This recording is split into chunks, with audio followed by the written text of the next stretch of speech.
Afternoon, everybody. My name is Mark Peralivas, and that rhymes with For All of Us, and I'm the People's Party candidate for the Guelph riding for the October federal election. I hope you vote for me. Today, I'm going to talk to you about free speech, and these are handout pieces of paper that I think are being handed out by People's Party candidates across Canada. And this is one of a couple that I've got access to, and people have been sharing with me and saying, you should do a video on these. And I agree. So today I'm going to, as I said, going to focus on free speech and how the People's Party feels about free speech, how the Liberal Party feels about free speech. We're going to go through the Conservative Party because of what happened with MP Cooper and what he read into record, and then we're going to look at what Elizabeth May thinks about it. I'm not going to talk about Mr. Singh because he's not very relevant in Guelph, and really he supports the same thing everyone else does, which is limiting of free speech and support the vote on Cooper to expunge what he said from the record. If you don't know what I'm talking about, don't worry, we'll get there. First, free speech as compared by party. So I'm just going to go through this quickly and then I'll show you the proof. Maxime Bernier and the People's Party, they will protect free speech, follow existing criminal code for libel, slander, calls for violence. No to Section 13, allowing political parties to bypass criminal code to criminalize speech of their choice.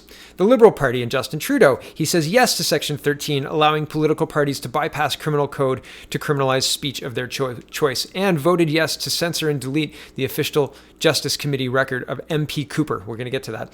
Mr. Scheer and the Conservative Party, yes to Section 13, allowing political parties to bypass criminal code to criminalize speech of their choice, abstained from the vote to censor and delete the official Justice Committee records of MP Cooper. However, I'll show you that he supported it.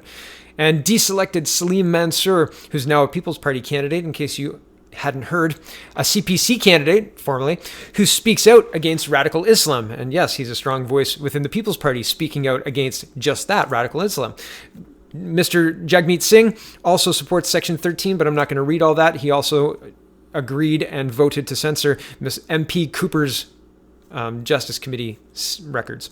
And Miss May, Elizabeth May, voted yes to censor and delete official Justice Committee records of Mr. Cooper. So here's the proof. Here's Maxime Bernier saying he wants to protect freedom of speech. This is about 15 seconds of a Rebel Media video. Link is in the description below the video. You can watch it if you like yourself. Here we go. And we want a limited government in Ottawa, a smaller government, lower taxes, and more freedom for Canadians, including the fundamental freedom of speech, freedom of expression. And I'm very not so proud that I'm the only member of parliament right now who is ready to fight for freedom and freedom of expression. It's crazy. And so I'll leave that there. You can watch the whole video yourself if you like. Here's the National Post reporting about the Liberals, and they're playing with the idea of bringing back Section 13, a controversial hate speech law that was repealed in 2013. So this is the National Post reporting. Justice Minister David Lametti says he will look, quote, very carefully at a recommendation by a Liberal-dominated House of Commons committee that the government start consultations to revive a controversial hate speech law repealed in 2013 over free speech concerns. It is the latest sign the Liberals are seriously considering bringing back a version of Section 13 of the Canadian Human Rights Act, but one updated to target hate speech spread through social media. Section 13 made it a discriminatory practice to convey messages over the phone or internet that contain, quote, any material that is likely to expose a person or persons to hatred or contempt, as long as those people were identifiable on the basis of a prohibited ground of discrimination. Canada already has a criminal code provisions that prohibit the incitement of hatred against identifiable groups, the promotion of genocide, and the distribution of hate propaganda. A conviction comes with heavy penalties, including prison time. Given free speech concerns, however, the charges require the sign-off of an attorney general before being laid.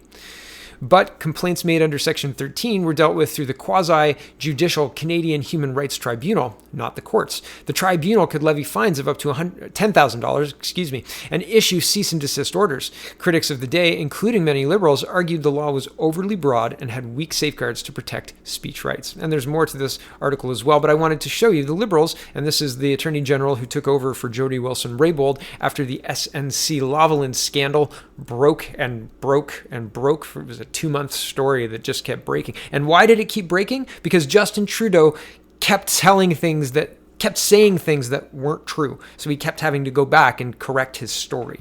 Right.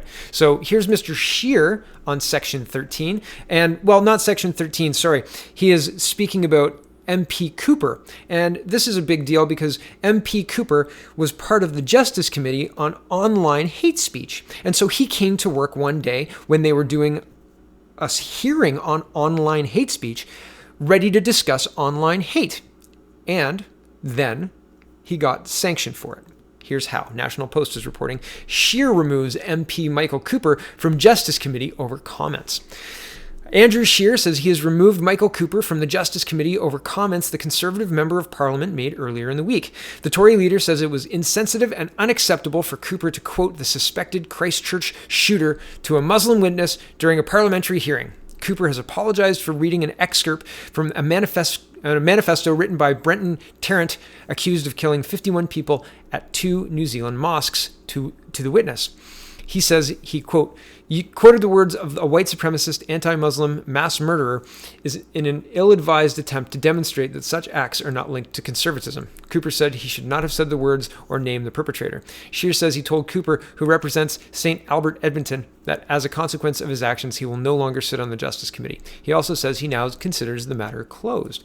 Here's what Mr. Cooper said. Here's his words verbatim as they're the recording from the Justice Committee that have now been legally disappeared, gone, didn't happen, didn't exist. So you were listening to words that were never uttered in the Justice Committee, except for the fact that they were. But everybody's agreed that they will be deleted and are deleted. And legally, this didn't happen. However, what he said was, what the witness said was incorrect. And it's provably incorrect based on somebody who carried out a vicious attack, who says very plainly in their documentation they don't align with conservatism. Have a listen. He didn't say anything hateful. All he did was read facts into the record on a hearing for online hate speech, using online hate speech that was posted on Facebook. Really? He came to work prepared. How dare he? Here we go. Conservatism with violent and extremist attacks. They have no foundation, they're defamatory, and they diminish your credibility as a witness. And let me, Mr. Chair, read into the record the statement of Brenton Tarrant, who is responsible for the Christchurch massacre. He left a 74-page manifesto in which he stated, "Conservatism is corporatism in disguise. I want no part of it. The nation with the closest political and social values to my own is the People's Republic of China," close quote. And I certainly wouldn't attempt to link Bernie Sanders. I'll leave it there just because I wanted you to hear exactly the quote from the Christchurch manifesto. This was online hate speech. This was posted online. And just before this, you could hear it if you'd like. The link is in the description. The witness was saying that conservatism leads directly to murder. And I mean, hyperbolic maybe, but having the record corrected with someone, a criminal who committed these acts, who says, I'm a communist who aligns with communist China and not conservatism. I mean, that matters, right? But it's been expunged. It's been expunged. And finally for today, because Guelph is very green, despite the fact that Greens have pledged their balance of power to Justin Trudeau. So, I mean, they're an activist party that isn't even that committed to their end goal, because activism requires you to actually do something that works. And Justin Trudeau is committed to a carbon tax, which doesn't work. It doesn't reduce emissions. But anyway, that's all beside the point. Here's CTV News reporting at the bottom. Well, this is the title of the article is Justice Committee votes to expunge words of Christchurch shooter from record. And here's Elizabeth May's part. Reacting later to the decision to change the committee's record, Green Party leader Elizabeth May called the decision, quote, unprecedented, and hoped it never happened again, but still voiced her support for the committee vote. So there you go.